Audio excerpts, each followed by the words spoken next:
Даже рядовой поход в торговый центр теперь не будет прежним. Символы шопинга в этом сезоне определенно маска и перчатки. Без них ни в один магазин просто не впустят. Магазины в республике закрылись в конце марта. С тех пор время для продавцов словно остановилось.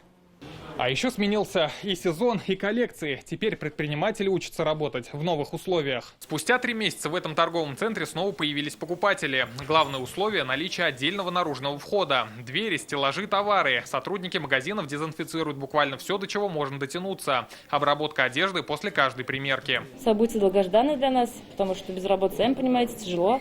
Пока здесь открылся только первый этаж на разрешенных 800 квадратах. Это больше 10 торговых точек. Предприниматели говорят, многие смогли остаться на плаву благодаря онлайн-торговле. Помог и арендодатель. 3 месяца без средств к существованию.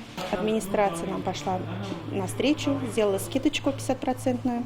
Мы работали по записи и собирали доставочку и отвозили людям. Это уж сравнение не идет. Все пространство, которое мы не допускаем покупать, у нас ограждено лентами. А этот магазин электроники заработал еще на первом этапе послаблений. Разрешенную площадь здесь выгородили лентами и ограждениями. Сейчас ее увеличили. Для покупателей на входе маски и перчатки. Обязательное соблюдение дистанции. Жесткие требования и для персонала. Температуру мы меряем каждые 4 часа. Соответственно, если наш магазин работает с 10 до 9, то не менее 3 раз в день сотрудники меряют температуру. У нас имеется также бесконтактный термометр и специальные листы учета температур сотрудников. Мы используем тестеры только с дозатором. Все остальные, к сожалению, тестеры мы вынуждены были убрать. Строгие требования к магазинам косметики. Обязательная дезинфекция каждые несколько часов. Консультанты не подходят ближе, чем на 1,5 метра. На каждом шагу разметки антисептики. Покупатели впускают лишь ограниченное количество. Рекомендованное количество людей – это на одного человека 4 квадратных метра.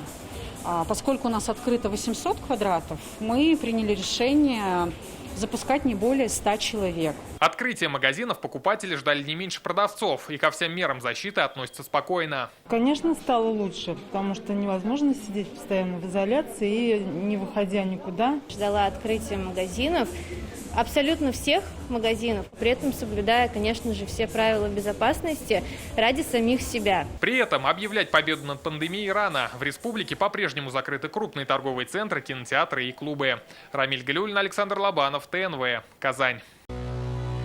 Наша рука помощи вашему бизнесу. Антикризисные предложения. Телефон 843 5 705 100. Көтелмәгән кунак көттөреп кенә интернет челтәрләренә дә килеп җитте. Хәзер бу фильмның барлык серияларын ТНВ.ру сайтында карап була.